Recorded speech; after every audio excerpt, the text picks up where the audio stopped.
Les habla Rafael Arraiz Luca desde Unión Radio y esto es Venezolanos, un programa sobre el país y su historia. Hoy vamos a hacer un programa sobre un venezolano extraordinario, un gran escritor, acaso nuestro mejor ensayista, sin duda, entre los 3, 4, 5 mejores ensayistas que hemos tenido en nuestra historia. Me refiero a Mariano Picón Salas.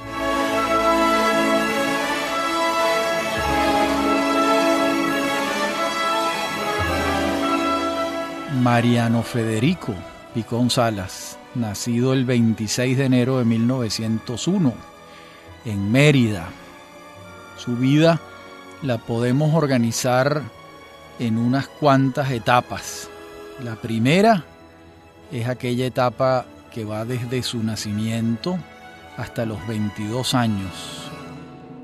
Eso ocurre en 1923, en Mérida. Allí se gradúa de bachiller y comienza a estudiar Derecho en la Universidad de los Andes. Se traslada a Caracas en 1919 y también estudia Derecho sin llegar a concluir la carrera. Regresa a Mérida en 1922 y en 1923 se va de Mérida y comienza su etapa chilena. No termina Derecho ni en Caracas ni en Mérida. Sí va a estudiar y concluir sus estudios formales en Santiago de Chile. Eso va a ocurrir entre 1923 y 1936. Allá se gradúa de profesor de Estado en Historia y Geografía en el Instituto Pedagógico de la Universidad de Chile. Y luego, en la misma universidad, se doctora en Filosofía y Letras. Se casa en Chile con Isabel Cento y nace su única hija, Delia, en 1937. La tercera etapa de su vida es la de la errancia por el mundo. Esta etapa va de 1936 a 1965. Es entonces cuando va a vivir en Praga, Washington, Nueva York, San Francisco, Bogotá, México, Los Ángeles, Puerto Rico, Río de Janeiro y París. Periplo completísimo. Hay una breve interrupción cuando pasa en Caracas unos meses del año 36 y luego entre 1938 y 43, que también está en Caracas. Luego va a estar en Caracas entre el 44 y el 47. Vuelve a salir de viaje, regresa a Caracas y está entre el 51 y el 58. Y luego va a estar entre el año 63 y el año 65. Exactamente el 1 de enero de 1965, cuando muere en Caracas a los 63 años. En muchos de estos destinos va a trabajar como funcionario diplomático. Cuando era muy joven, funcionario diplomático menor, y luego ya en la madurez fue embajador. Y en otros destinos va a trabajar como profesor universitario.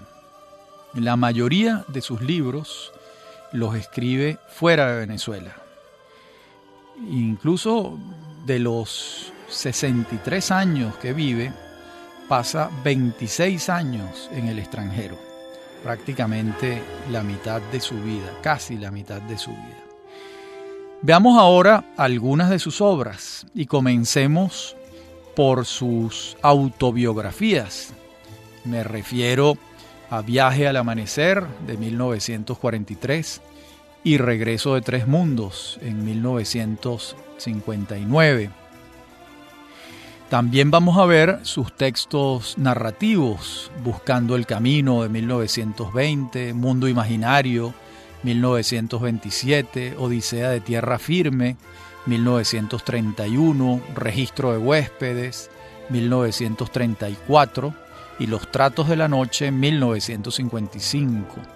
Sus libros de viajes van a ser Páginas de Chile y Perú 1953, Gusto de México 1952.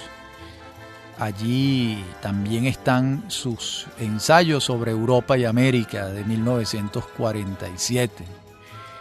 También en su haber se hallan varias biografías, su gran estudio de Hispanoamérica y sus libros de ensayos. Y cuando él organiza sus obras selectas, afirma lo siguiente: de mi obra literaria he suprimido para esta compilación las páginas anteriores a 1933. Aún las de esa fecha resultan para mi gusto de hoy exageradamente verbosas y no desprovistas de pedantería juvenil. De modo que Piconsalas se autocritica y deja fuera de sus obras selectas sus obras iniciales, a las que considera débiles y que no merecen sobrevivir en el tiempo. ¿De qué 5 biografías vamos a hablar ahora? Una primera es un texto que se titula Para un retrato de Alberto Adriani, gran amigo de él, merideño también. Fue escrita y publicada en Praga en 1936, cuando Piconsalas estaba en Praga como funcionario diplomático. También vamos a ver la biografía de Francisco de Miranda, de 1946. La muy breve Pedro Claver, el santo de los esclavos, de 1950. La brevísima biografía de Simón Rodríguez y un estudio de época centrado en el personaje de Cipriano Castro, que se titula Los días de Cipriano Castro, que es de 1953. Estas son sus biografías. La de Adriani exalta la vida de su compañero de juventud en Mérida, destaca sus virtudes de estudioso de la economía política y también, por supuesto, lamenta fraternalmente su inesperada y súbita muerte. La de Simón Rodríguez es una biografía muy breve, como les dije, está pensada para estudiantes de bachillerato, pero no por eso está libre de observaciones muy valiosas sobre el excéntrico Rodríguez, el extraño Rodríguez. Este personaje, por lo demás, ha seducido a muchos venezolanos, a muchos autores, entre ellos a Uslar Pietri, que lo trabajó, e incluso hay una novela de Uslar basada en Simón Rodríguez. La biografía de Miranda es ya de otro tenor. Para nuestro gusto, se trata de la mejor que se ha escrito sobre Miranda. Hay otras muy buenas, pero esta está muy bien escrita y eso es lo que le da el plus en relación con otras biografías muy bien documentadas. Pero es que la escritura de Piconsalas es verdaderamente superior. A su vez, esta biografía es fruto de una investigación a fondo que supuso miles de páginas de lecturas por parte del biógrafo. Y además está tejida sin apartarse del espíritu de suprema aventura que imantó toda la vida del caraqueño universal, Miranda, Sebastián Francisco. En esta biografía ya uno nota lo que será característico de las mejores páginas de Picón. Me refiero a una prosa cuidada, de ensayista literario que adora, que ama el idioma, que lo disfruta, junto con la rigurosidad en la investigación. Picón escribe muy bien, pero no abandona los papeles que investiga, hace investigación histórica. Por otra parte, Picón no se deja llevar por el canto de sirenas de la escritura barroca, por el contrario, no pierde tiempo, no se distrae con hechos accesorios, va a la diana, a la nuez, sin olvidar que está escribiendo y que la factura estética de lo que está escribiendo, la escritura es central, es tan importante como lo que está diciendo, pues. De modo que la escritura en Piconsalas es protagonista, junto con los hechos que están narrando. ¿Cuánto tiempo le tomó escribir esta obra? Pues sus biógrafos, Simón Alberto Consalvi y Gregory Zambrano, ambos coinciden en que muy poco tiempo. Realmente esa fue la manera como trabajó Picón a lo largo de toda la década de los años 40. cuando publica buena parte de sus mejores obras. Estoy pensando en Formación y proceso de la literatura venezolana, Viaje al amanecer, De la conquista a la independencia, Miranda, del que hablamos, y Comprensión de Venezuela. De modo que solo estos libros escritos en la década del 40 nos permiten afirmar que fue su década de oro. Por ejemplo, se sabe que Formación y proceso de la literatura venezolana fue escrito en 3 meses, con un afán febril, decantando años de lecturas de literatura venezolana. Y lo que salía de su pluma eran unas ideas metabolizadas, cribadas durante años. Todo indica que todos estos textos salieron así, es decir, encerrado trabajando. Tuvo en esta década la oportunidad de encerrarse a trabajar. Y de allí la intensidad de estos libros, la fuerza, la tensión que uno nota en ellos. En la próxima parte del programa seguiremos con sus biografías. Entonces veremos Pedro Claver, el santo de los esclavos, que va a ser fruto del paso de Picón Salas por Colombia, ya en condición de embajador de Venezuela. Entonces, al regresar, vemos a Pedro Claver, el santo de los esclavos.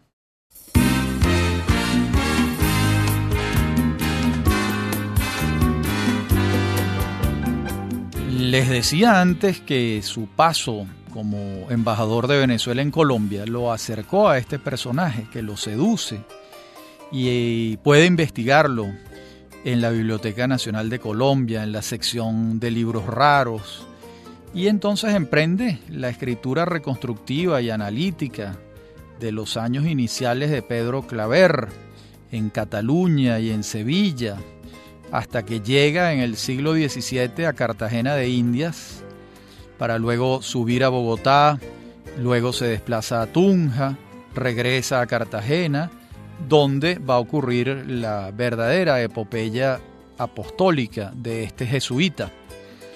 Va a morir en Cartagena en 1654, no sin antes realizar milagros y convertirse en el protector de los esclavos, en el dulce mitigador de sus tormentos.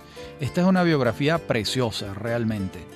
Reconstruye el tiempo histórico del personaje, se acerca a la humanidad conmovedora de Claver, me refiero a su bondad, su humildad. Fue una suerte de Bartolomé de las Casas del siglo XVII y está magistralmente retratado por Picón. Esta biografía es una joya realmente. La última de las 5 biografías es la de Cipriano Castro, titulada, como les dije, Los días de Cipriano Castro, Historia venezolana del 900. Aquí estamos hablando de un trabajo grande, es la más completa, la más extensa. Él reconoce que la documentación que utilizó la organizó Manuel Landaeta Rosales. Este crédito se lo da a Picón Salas al final del estudio. Tuvo entonces acceso a cartas inéditas de Cipriano Castro y a su vez el lector entiende que a medida que va avanzando, Picón está haciendo un estudio de época. No es solo Castro, es también la época lo que está estudiando. Está estudiando la segunda mitad del siglo XIX y el comienzo del siglo XX. Y, como suele ocurrir, está sabrosamente escrita, se lee como una novela de aventuras. Yo no pude abandonar la lectura de este libro. Es uno de los libros que produce una gran fascinación. Ahora veamos algunos libros de ensayos de Picón y su estudio magistral sobre la Hispanoamérica colonial. Me voy a referir primero a 5 discursos sobre pasado y presente de la nación venezolana, de 1941. Allí recoge un texto sobre la guerra mundial me refiero, y hay 4 ensayos de tema venezolano. El primero se titula 1941 y es un elogio de la presidencia de López Contreras y su habilidad para pasar de la dictadura a lo que podemos llamar la distensión civil. También allí está un texto que se titula Proceso al pensamiento venezolano. Allí aborda la dicotomía civilidad-militarismo, lamentablemente vigente. También exalta allí la figura de Andrés Bello. Examina con lupa la figura polémica de Antonio Guzmán Blanco. Se detiene en el católico Cecilio Acosta. Discute con la obra de Pedro Manuel Arcaya y blande lanzas a favor de Laureano Vallenilla Lanz. Saluda a doña Bárbara de Gallegos como un emblema latinoamericano y mundial del conflicto entre civilización y barbarie. El tono de la obra en general es de una gran lucidez crítica, nada complaciente y por lo demás muy luminosa. Hay otro ensayo allí brillante que se titula Antítesis y tesis de nuestra historia, donde parte de Augusto Mijares y su interpretación pesimista de la sociología hispanoamericana, para entonces señalar las grandes virtudes de la venezolanidad. Este es un texto notable, con agudeza apunta Picón el cambio sociológico que trajo la guerra de independencia y va hilando hasta desembocar en una característica que él considera nacional, el igualitarismo. Entonces, en ese texto decía Picón lo siguiente, que voy a leerles. De todos los mitos políticos y sociales que han agitado el mundo moderno a partir de la Revolución Francesa, ninguno como el mito de la igualdad conmovió y fascinó más a nuestro pueblo venezolano. Desde cierto punto de vista, nuestro proceso histórico, a partir de la independencia, es la lucha por la nivelación igualitaria.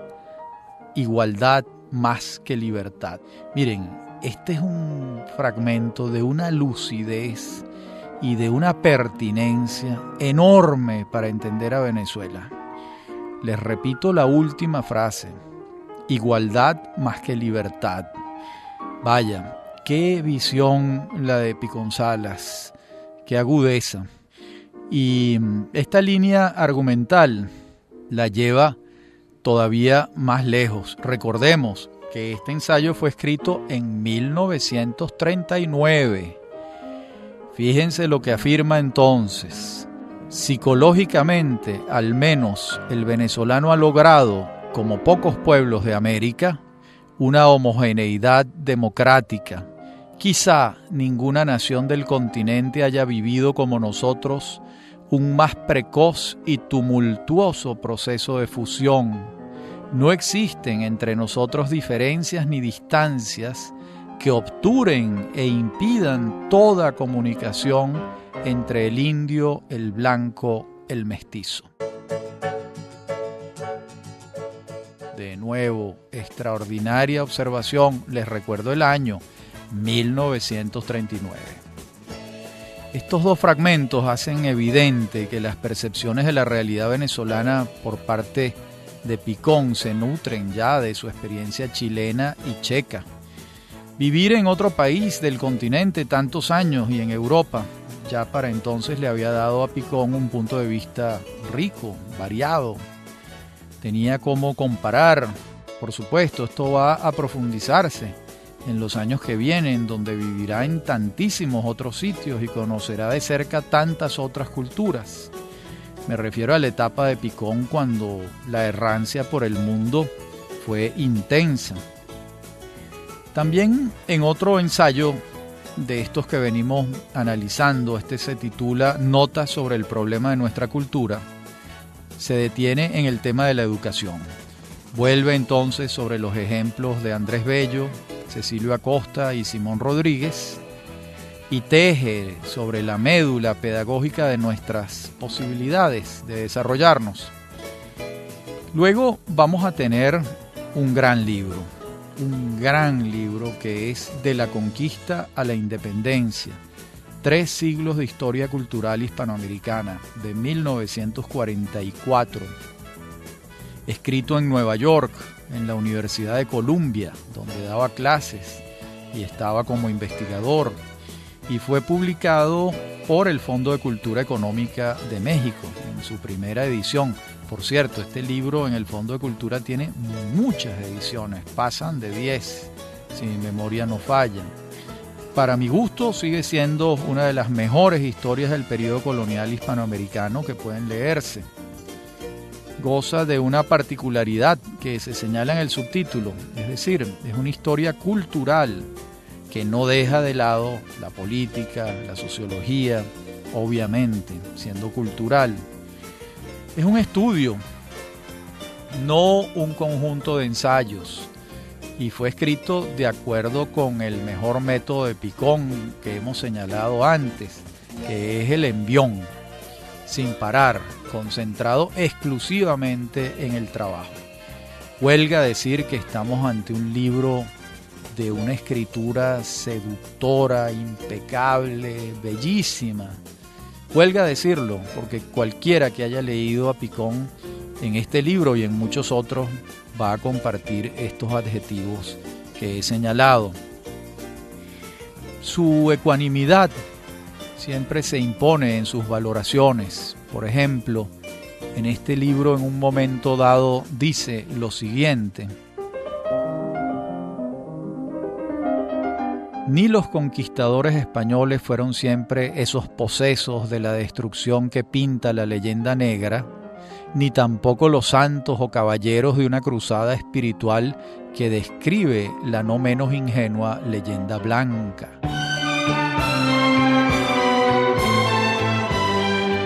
Bien, muy cierto, por lo demás, y no son pocas las veces que Picón trata de retratar con precisión la psicología del conquistador español, señalando que no era ni un medievalista ni un renacentista, sino que tenía un carácter fronterizo entre los dos períodos, según él señala. Picón no elude la polémica sobre la leyenda negra y blanca, tampoco elude el análisis del barroco, ni tampoco elude la tarea de trazar el perfil de los creadores que despuntan en aquel amanecer de la civilización mestiza hispanoamericana. Sin duda este es uno de sus grandes estudios, sin la menor duda, y es un aporte insoslayable para comprender la Hispanoamérica colonial. Por otra parte, debe ser una de las primeras historias culturales del periodo colonial hispanoamericano. Si no la primera, una de las primeras. No me atrevo a afirmar que la primera, pero allí está. Era muy difícil que en aquel entonces alguien pudiese enfrentar un desafío multicultural como lo hace Picón, que tenía una formación extraordinariamente sólida y que tenía todos los instrumentos en la mano para escribir esa gran historia cultural del periodo colonial hispanoamericano. Seguimos entonces con Picón Salas en la próxima parte del programa. Ya regresamos.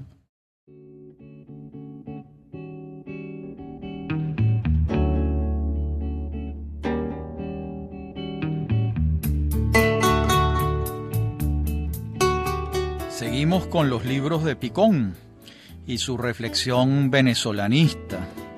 Nos referimos a Comprensión de Venezuela, prologado en Bogotá en 1948 y publicado en Caracas en 1949.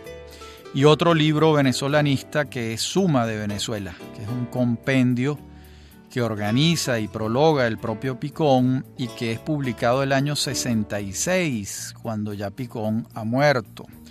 Es un libro póstumo, pero que él dejó completamente organizado. Este libro, Suma de Venezuela, comprende al primero, es decir, a Comprensión de Venezuela. Allí está un texto importante, que es el discurso de incorporación a la Academia Nacional de la Historia, fechado en 1947. Y está el ensayo ya clásico, Comprensión de Venezuela, donde Picón Salas se coloca en el puesto del que mira la historia, avisora el panorama y reincide entonces en la tesis de la Guerra de Independencia como un crisol que tendió a la unificación del país. Allí boxea en la sombra con las tesis positivistas y desestima la determinación fatal de la geografía y va dibujando el rostro de lo que él llama una civilización del calor, la civilización venezolana. Ve en el horizonte inmediato la desaparición del regionalismo desintegrador y celebra la llegada de inmigrantes europeos a aquel país despoblado de 1949, cuando apenas en Venezuela habían alrededor de 5 millones de habitantes, es decir, nada, muy poca gente. En su discurso de incorporación, rumbo y problemática de nuestra historia, hace el elogio de su antecesor, Pedro Emilio Coll, como corresponde a los incorporandos, individuos de número en las academias, y luego desarrolla su tesis, el enfoque multidisciplinario de la historia, y coloca el acento en ese enfoque en la historia cultural, más que en la política, más que en la prosera, en la militarista. Coloca el acento en la cultura. También llama enfáticamente a comprender y entender la historia indígena, para entonces una tarea abordada por muy poca gente, y en ese entonces mayoritariamente pendiente de esa tarea. Concluye afirmando que no ha sido la historia nacional el territorio más frecuente de sus trabajos y se ofrece para llevar al seno de la corporación, de la academia, que lo eligió, sus perplejidades, sus dudas. Picón era un hombre que se alimentaba mucho de las preguntas, de las dudas, de no tener certeza, de cómo el hecho de la incertidumbre articulaba y motorizaba una reflexión. Eso era muy propio de Picón Salas. Los otros textos de comprensión de Venezuela, este libro clásico, se refieren a la poesía venezolana, al desarrollo de Caracas, de la capital. Algunos son literarios, otros antropológicos, con algo de psicología social. En el caso de estos retratos urbanos a los que referí.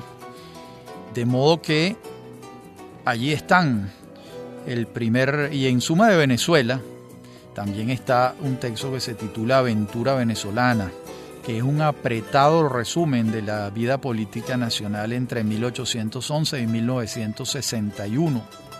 Por cierto, en ese resumen muy apretado brillan las ausencias, es decir, él pasa en el resumen de 1944 a 1952. Ni siquiera menciona el 18 de octubre del 45, ni el gobierno de Betancur, ni el gobierno de Gallegos, tampoco menciona a Delgado Chalbó, ni a Germán Suárez Flamerich. ¿Por qué? Bueno, imposible atribuirlo a un olvido, la verdad. De modo que nos queda interpretar ese hiato, esa ausencia, como un silencio. Bien sea porque su valoración fue negativa de estos años, que no lo creo, bien sea porque son años álgidos sobre los que no tiene una posición tomada y no quiere emitir sentencia. Yo creo que es esto, sobre todo, pero sin duda alguna que es muy notoria la ausencia de estos años que van de 1944 a 1952. Hay otro texto allí que se titula Vísperas Venezolanas. En él se basa en la Gaceta de Caracas para reconstruir los años previos al 19 de abril de 1810. Es un buen ejemplo de investigación documental. El tercer trabajo en este libro se titula La Independencia Venezolana, y allí no escatima elogios para Bolívar y contribuye con este mito, el mito bolivariano. Es un texto breve. En otros textos trabaja a Miguel José Sanz, vuelve sobre Simón Rodríguez, revisa al viejo Guzmán, al padre Antonio Leocadio, se interesa sobre el Marqués de Casaleón, la novela de Mario Briceño Iragorri, se detiene a revisar los perfiles venezolanos de Felipe Tejera y también polemiza con Uslar Pietri acerca de la importancia de la tradición en la historia venezolana. Hasta aquí Suma de Venezuela y Comprensión de Venezuela, que recogen los textos venezolanistas de Picón Salas. Y uno que queda fuera de esta suma, que se titula Andrés Bello y la historia. Es un texto que quedó descolgado, que Picón no incorpora a la Suma de Venezuela ni a Comprensión de Venezuela. Fue escrito en 1956. ¿Para qué? Para las obras completas de Andrés Bello, en el tomo 23. En esa época estaba publicando las obras completas de Andrés Bello don Pedro Grases, con la colaboración de Rafael Caldera, de Oscar Zambrano Urdaneta, de todos los bellistas.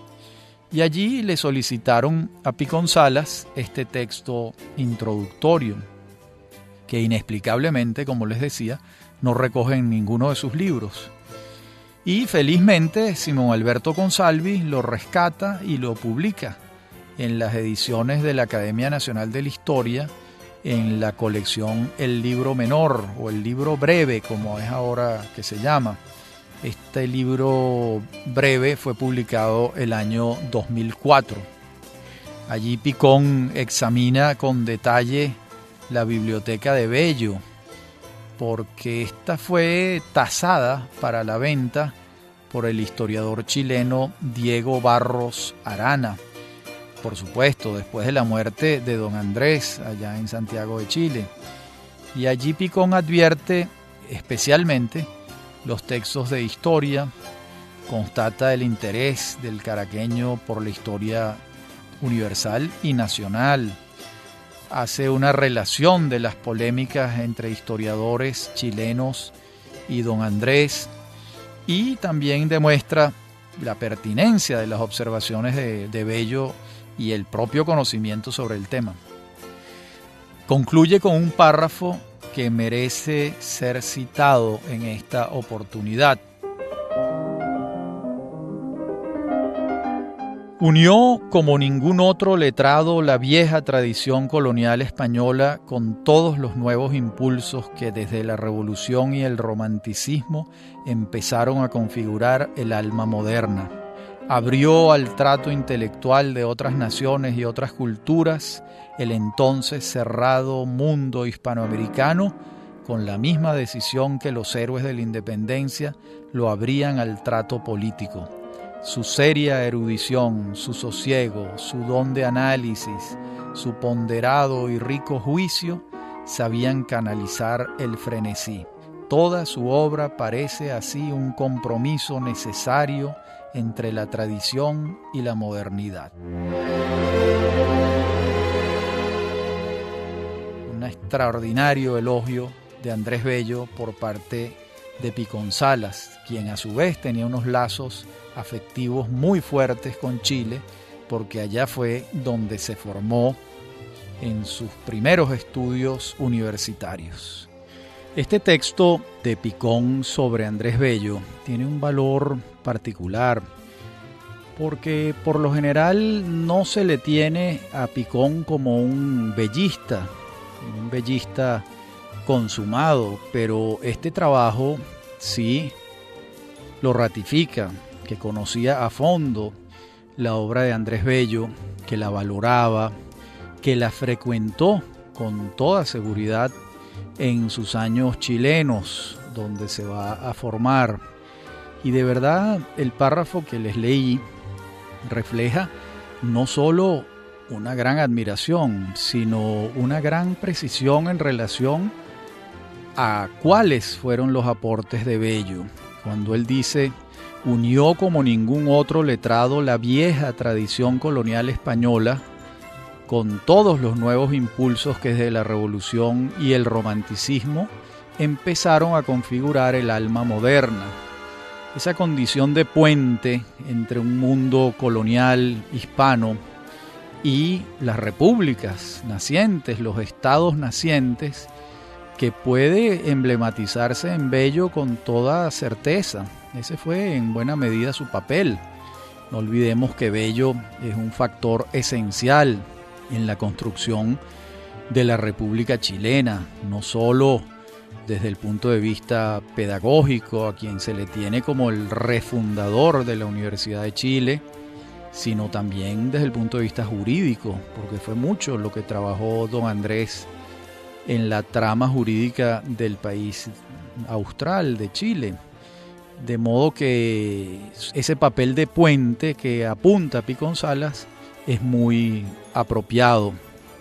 Dice, abrió al trabajo intelectual de otras naciones y otras culturas, el entonces cerrado mundo hispanoamericano. Y también apunta lo que él llama su seria erudición, su sosiego, su don de análisis, su ponderado y rico juicio, que sabían canalizar el frenesí. Porque ciertamente don Andrés tenía unos impulsos vitales muy poderosos, muy fuertes, que los canalizaba a través de esas virtudes que señala Picón Salas. En la última parte del programa veremos entonces al Picón fundador de instituciones culturales. Ya regresamos.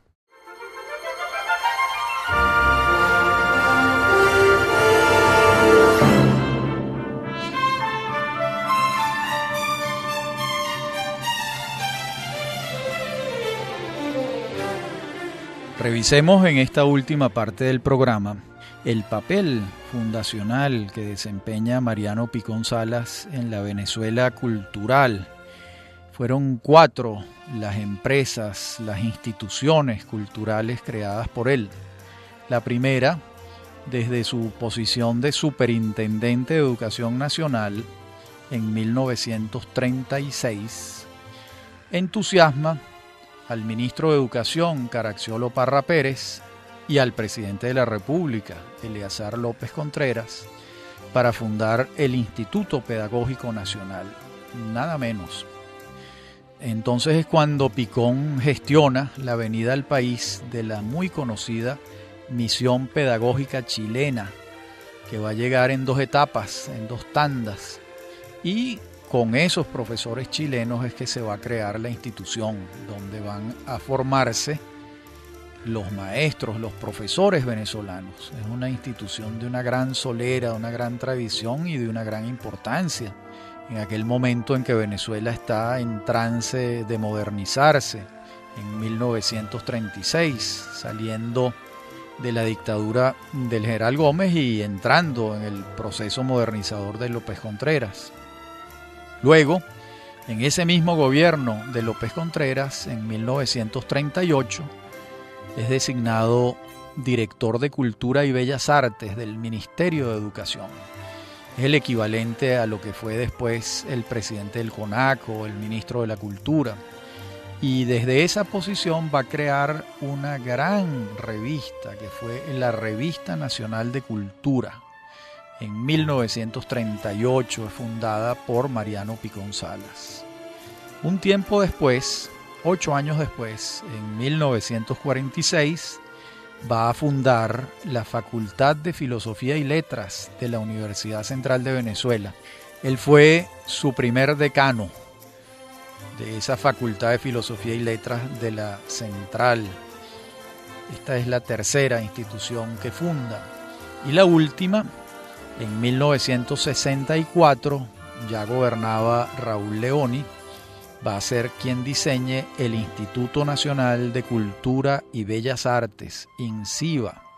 Iba a ser su primer presidente, pero lo sorprende la muerte en enero de 1965.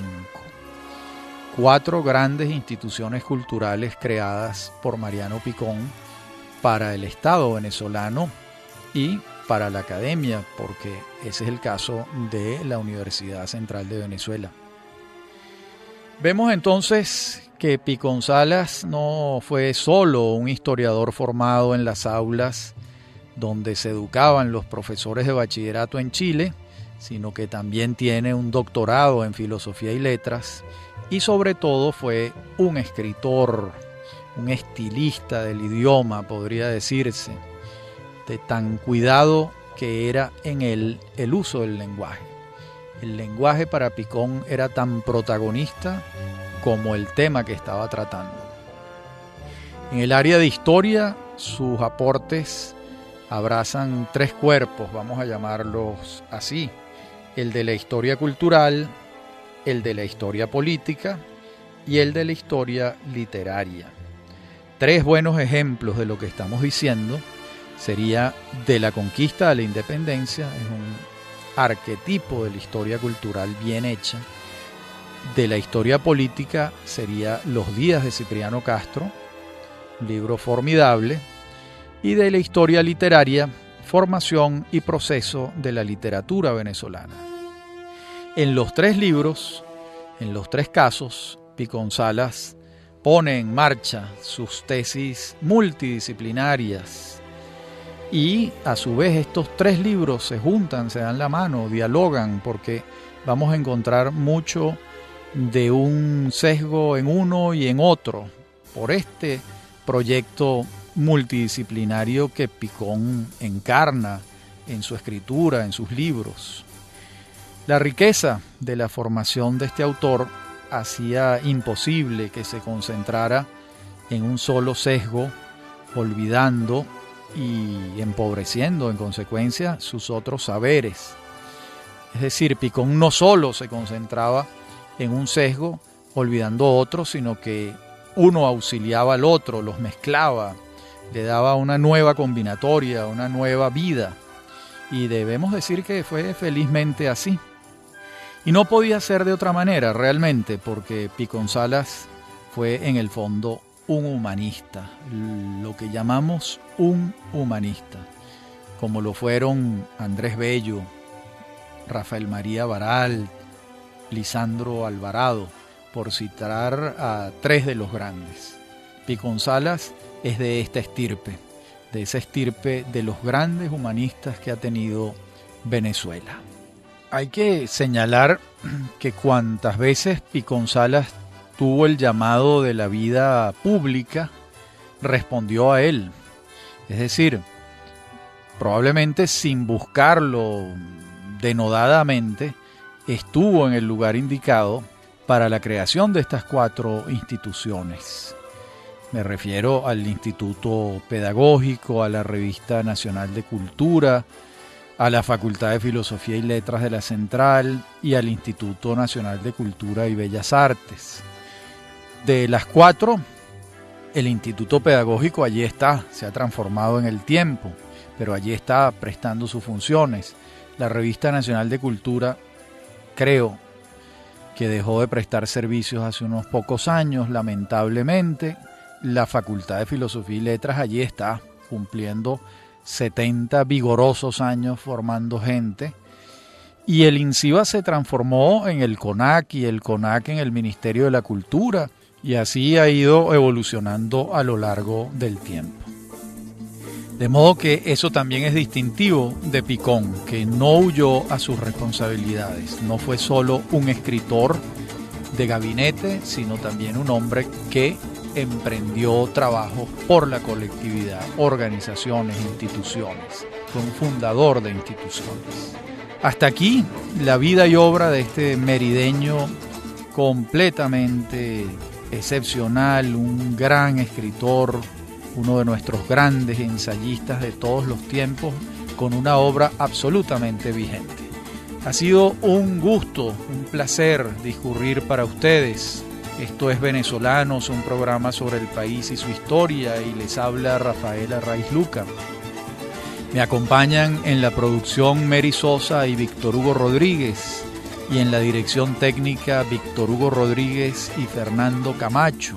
A mí me consiguen en mi correo electrónico rafaelarraiz@hotmail.com, en Facebook y en Twitter @rafaelarraiz, y estos programas los consiguen en la página web unionradiocultural.com. Hasta nuestro próximo encuentro.